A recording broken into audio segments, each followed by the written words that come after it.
Good morning once again. Welcome back to my YouTube channel. And this is yours truly, Miss Chad of Human Shelter Realty Corporation. And for today's update guys, akin po ipapakita sa inyo ang pinaka-latest update po nitong ating project dito sa Rodriguez, which is ang ating pong La Jolla subdivision. Kung saan ang mga unit po natin dito ay mga ready for occupancy na. Soon to be turned over, I should say. Ayan.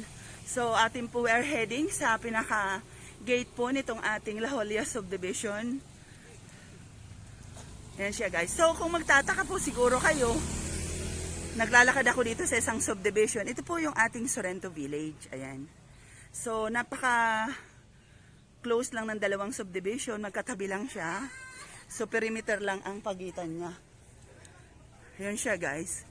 So, normally naman si Apex Homes, kapag ka nagtayo po yan ng project, parang kambal ang project ng mga yan. Kasi, katulad ng Ibiza po natin, katabi lang din ang Clayton.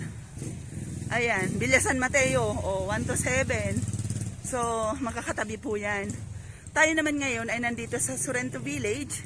Ayan siya guys. Ang Sorrento po is ready for occupancy na. So, for now, wala po ditong bakante na.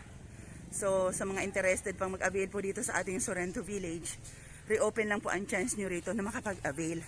Ganon din po dito sa ating project na La Jolla Subdivision. Ayan. Sa atin naman guys, sa La Jolla, ito rin ay makukonsider po natin pre-selling ongoing. Kasi tuloy-tuloy po ang construction ng ating pong mga unit dito. So, pero ang ating pong term ng ating equity dito po sa ating La Jolla ay short term na lang. So, nasa around 15 months to 20 months ang ating pong equity dito sa ating pong La Jolla. So, ito guys, sa kasalukuyan po ang ating actual site nito pong ating La Jolla subdivision. Ayan, sa nakikita nyo. So, ito ang kanilang magiging entrance gate. Ayan, kanilang proposed na guardhouse. And then, nasa likod niya ng ating pong multipurpose hall. Ayan siya guys. So, hagipin natin. Ayun. So, bawal pang pumasok dito. May naninita. So, ayun. So, pinakita ko lang to guys. Shout out po sa lahat ng mga buyer po natin dito sa Montalban. Ito po ang masasabi kong affordable na project po natin na under po ng developer na si Apex Homes. Ayan, so ito pong ating project na ito ay very close lang po sa Quezon City. Katabi lang ng atin pong ng Marikina. Ayan, so sa mga naghahanap ng project na malapit sa Quezon City, ayan, di mo na kailangan magbayad ng toll fee. You are in the right project. Dito po sa La Jolla Subdivision, dito sa Rodriguez, Montalban. Ayan siya guys. So may sarili tong right of way in the future. Ayan, pasadahan po natin guys. Ito po ang kanya magiging right of way in the future. Ayan. So, ayusin po yan ng Apex for the benefit po ng ating mga homebuyers dito. So, babalik tayo guys sa ating pong Sorrento Village. Ayun. So, pinakita ko lang sa inyo guys. At sa mga nais po mag-avail nito, ito pong ating project na ito is through Pag-ibig Financing.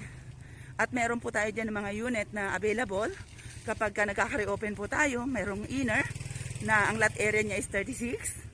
Ang kanyang end unit naman is 54 at ang ating pong corner is around 60 square meter pataas. So yun. So ang ating pong down payment dito is hulugan pa naman. Ayun.